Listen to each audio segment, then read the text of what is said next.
ஏடா கூடமா இருதயத்தை திருக்கா வச்சுக்கல எதனா ஆயிடுமா இதுவாயிடுமா. ஆனால் தான் பாருங்க, நான் உஷாரா இருப்பேன். இந்த இருதயத்துல வந்து எதையோ கள்ளம் கபடத்தை என்ன பண்ணக்கூடாது, கள்ளத்தையோ கபடத்தையோ தூக்கி கிணத்துல கல்லு போற மாதிரி உள்ள போட்டக்கூடாது. பாருங்க, இருதயத்தை பத்தி எனக்கு ஒரு இது இருக்கு. பாவக்காய் வந்து நம்ம இந்த பம்படிக்கிறத பத்தி அந்த இருதயத்துக்கு நல்லதான், கசப்பு அது நல்லது. ஆனா வேதத்துல என்ன சொல்றது, நீ கசப்பு என்ன பண்ணாது இருதயத்துல வைக்காதன்னு.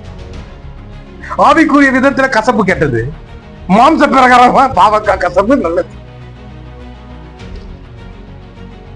உலக பிரகாரமா பாக்குறதெல்லாம் தப்பு, ஆவிக்குரிய பிரகாரமா கரெக்டா கசப்பு.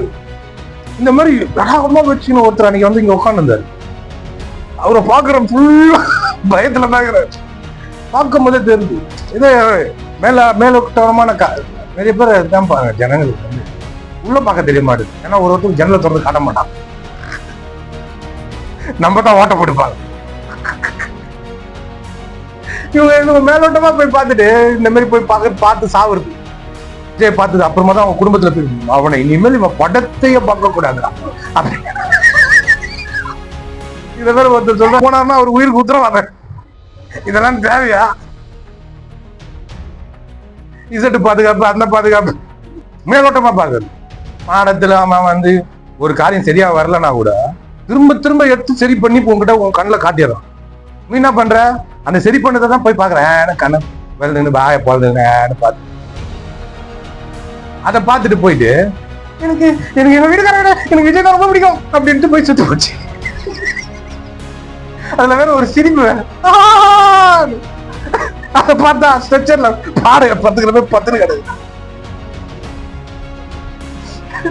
மேலோட்டமா பாக்குறது. இந்த மாதிரி ஜனங்க மேலோட்டமா பார்த்துட்டு போயிட்டு எனக்கு வைத்தறிச்சலா இருக்குதுங்க. நல்லா இருக்கு, சரி, எனக்கு சந்தோஷம் தான், நல்லா இருக்கு. ஆனா இந்த மாதிரி ஏமாத்து போய் ஜனங்களை உட்கார வச்சு இதுங்களும் வந்து என்ன பண்ணணும், அடங்காதுங்க. நம்ம என்னத்தான் சொல்லு, நல்லா தலையை நல்லா கேட்டுக்கணும், போய் அங்கதான் உட்காந்து சரி ஓகே, உன் இருதயம் அவனுடைய இருதயத்தோட ஒன்றோட ஒன்று கலந்து இருந்ததுன்னா நான் என்ன பண்ண முடியும், சரி போங்க. நம்மளுக்கு தான் தெரியும். அதாவது வந்து ஆவிக்குரிய கண்ணில் நம்ம பாக்குறோம்ல, அவர் எந்த அளவுக்கு வாழ்ந்திருக்கிறாரு, எந்த அளவுக்கு. நான் ஒண்ணு பார்த்தோம் பாருங்க, வேத வசனத்தை மனப்பாடமா பேசுறாங்க. கேட்டா எனக்கு வசனம் தெரியும்னு கையை தூக்குது சீமான் மாதிரி. எனக்கு வசனம் நல்லா தெரியும், வார்த்தை நல்லா தெரியும். சரி, வசனம் எதுக்காக கொடுத்துக்கிறாரு? வசனம் என்னது? சத்தியம். சத்தியம் தெரியுமானா எனக்கு வசனம் தெரியும், மனப்பாடமா தெரியும். குழந்தை கூட சொல்லண்டா மனப்பாடமா. சத்தியம் தெரியுமா? தெரியாது. இவங்க எப்படின்னா, இந்த மில்கி மீட் வந்து அந்த பால் டப்பா இருக்கு பார்த்தீங்களா, அது வந்து குழ குழன்னு இருக்கும். அதை எடுத்து சுத்தரையில ஊத்துனா பால் ஆயிடும். அது வந்து டப்பா ஓப்பனர் ஒன்று கொடுத்துருப்பாங்க. இப்படி கூர்பா வந்து அது போட்டு என்ன பண்ணுவாங்கன்னா இப்படி இப்படியே அறுத்து ரவுண்டா இருக்கும். சரி, அந்த மில்கி மேட் டப்பா தான் வந்து வார்த்தை வைங்களேன், அந்த அறுக்கிற அந்த இது இருக்கு பார்த்தீங்களா ஓப்பனர், அது பரிசுத்த ஆவியானவர்னு சொல்றேன். பரிசுத்த ஆவியானவர். நீ வெறும் மில்கி மேட் டப்பா மட்டும் வச்சுக்கின்னு பாலை என்ன பண்ண முடியாது, காய்ச்ச முடியாது. அந்த ஓப்பனர் வந்து பரிசுத்த ஆவியானவர். உனக்கு அந்த மில்கி மேட் அந்த வார்த்தையை ஓப்பன் பண்ணி அதுக்குள்ள இருக்கிற சத்தியத்தை சொல்றவர் தான் ஆவியானவர். ஆவியானவர் தான் என்ன பண்ண முடியும். நீ எனக்கு டப்பாக்குதுன்னா நீ டப்பா டான்ஸ் தான் ஆடி நிற்கணும். இல்ல, சத்தியத்தை ஆவியானவர் தான் என்ன பண்ணுவாரு, விளக்கம் கொடுப்பாரு. நீ வெறும் எனக்கு வார்த்தை தெரியும், வசனம் தெரியும்னா வெறும் டப்பா, நீ உன் டப்பா டான்ஸ் ஆடிடும். டப்பா அப்படின்னு ஆவியானவர் தான் என்ன பண்ணுவாரு, அந்த டப்பா ஓபன் பண்ணி பாலாக்கி கொடுப்பாரு. புரியுதுங்களா? இவங்க என்னன்னா, எனக்கு வசனம் தெரியும், வார்த்தை தெரியும், நல்லா மனப்பாடம் பண்ற ஆளுங்க. மனப்பாடம் ஆளுங்க, அதை பத்தி தப்பே சொல்ல, மனப்பாடம் பண்ணணும். எனக்கே ஒரு சில சமயத்துல பிரசங்கம் பண்ணும் போது வசனம் மனப்பாடமா தெரியும், நல்லா இருக்குமா தான் தோணும். ஏன்னா மனப்பாடம் பண்றது வேற, ஆனா அதுக்குள்ள இருக்கிற சாரத்தை எடுக்கிறது வேற. ஒரு பொண்ணு வந்து எந்த வசனத்தை கேட்டாலும் சொல்லுது, நடுவுல எந்த வசனத்தை கேட்டாலும் சொல்லுது. சங்கீதத்துல நீ எங்க வந்து நடுவுல இருக்கிற வசனத்தை நீ எது சொன்னாலும் அதுல இருந்து தொடர்ச்சியா சொல்லுது, மனப்பாடமா தெரியும். ஆனா அந்த பொண்ணு சத்தியம் தெரியுமானா டவுட் தான். மனப்பாடம் வந்து வசனம் தெரியும் அப்படின்றது வந்து அது விடுதலை கொடுக்காது, சத்தியம். அதனால ஏன் சொன்னார், என்னுடைய உபதேசத்துல, அதாவது வார்த்தையில நிலைத்திருந்தா என்னுடைய சீசரா இருப்பீங்க, சத்தியத்தையும் அடைவீங்க, சத்தியம் உங்களை விடுதலையா. உபதேசம் வந்து வார்த்தை, சத்தியம் வந்து வேற. அதுல நிலைச்சி இருந்தாதான் வார்த்தை என்ன சொல்லுது அப்படின்றத வந்து தெரிஞ்சுக்க முடியும். சும்மா பிரசங்கத்தை கேட்கறது வேற, ஆனா அந்த சத்தியத்தை வெளிப்படுத்துறது யாரு? ஆவியானவர் தான் வெளிப்படுத்துவார். பைபிளை படிக்கிறது வேற, ஆனா பைபிளை படிக்கும் போது ஆவியானவர் வெளிச்சத்தை கொடுக்கணும். நேற்று ஒரு பாஸ்டர் கிட்ட பேசிட்டு இருந்தேன். அவர் சொல்றாரு, தாவீது வந்து வனாந்தரமா போய் சுத்தி நின்றான், அங்கங்க உயிருக்கு பயந்து சுத்தி நின்றான், ஊர்ல எல்லாம் போனான். ஆண்டவர்கிட்ட கேட்கறான், அப்பனா பைபிள் இருந்துதான் அவன் இனிமேல் பைபிளை வச்சு நான் சுத்தி நின்றான் பாஸ்டர் மாதிரி இல்ல, ஆண்டோடைய சத்தத்தை கேட்கறான். ஆண்டவரை நான் போகணுமா வானாவா அப்படின்னு கேட்கறான்.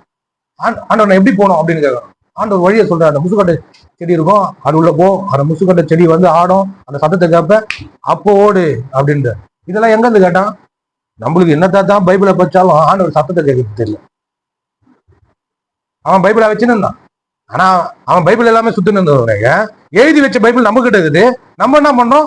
வார்த்தைன்னு ஓடினு, வார்த்தை ஓடு, ஆனா அதுல வேற என்ன பண்ணு? ஆண்டோடைய சத்தத்தை கேட்டு தெரியும். ஆமென். அதனாலதான் பவுல் சொல்றாரு, நம்ம புத்திரரா இருந்தா என்ன பண்றாங்க? தேவனுடைய ஆவியினால நடத்தப்படுகிற யாவரும் புத்திரரா இருக்கிறாங்க. மெச்சூரிட்டி.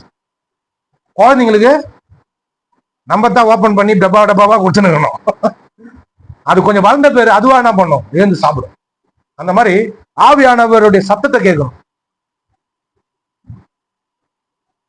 இது வந்து அதாவது கிறிஸ்தவ இதுவே வந்து எனக்கு வார்த்தை தெரியும், எனக்கு நல்லா சத்தியம் தெரியும்.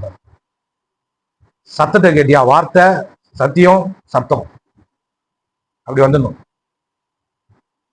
சத்தத்தை கேட்க பழகிக்கணும் பாருங்க. இந்த யாக்கோபு எப்படி எப்படி இவ்வளவு வளர்ச்சி வந்தானா? ஆண்டோடைய சத்தத்தை கேட்டான். தாவீது எப்படி நடந்தான்? சத்தத்தை கேட்டான். இங்க நம்ம என்ன நினைக்கிறோம்? வார்த்தை இருந்தா போதும்.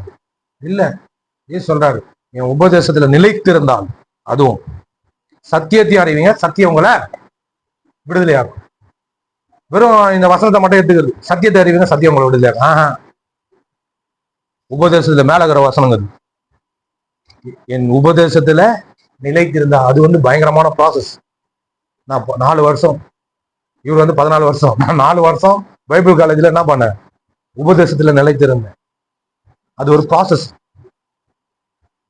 நிலைச்சிருக்கிறது அப்படியே வேரூன்றி நிலைத்து இருந்தாதான் கனி கொடுக்க முடியும். சத்தியம் வெளியே வரும். சத்தியம் என்னன்னு தெரியும். சும்மா போய் பைபிள் தெரியும், பைபிளை படிச்சுறேன், பிரசங்கத்தை கேட்கிறேன், அப்படியே போய் உக்காந்துது, எதுவுமே தெரியாது. ஆவியானவர் எதுக்கு கொடுத்திருக்கிறாரு? ஆவியானவர் எதுக்கு இருக்கிறாரு? சத்தம் கேட்க பழகிக்கணும் பாருங்க. அப்பதான் நம்ம ஆண்டு கொள்ள முடியும், பண்படுத்த முடியும். இந்த வாழ்க்கை முழுவதும் தேவனுடைய துணை இல்லாம இந்த பூமியில தன்னிச்சையா இயங்கவும் முடியாது. பண்படுத்துறது, காக்குறது ஆண்டோடைய துணை இருக்கும். தன்னிச்சையா நம்ம பண்படுத்துறது, காக்குறது முடியாது. இப்ப யாக்கோபை பாருங்க,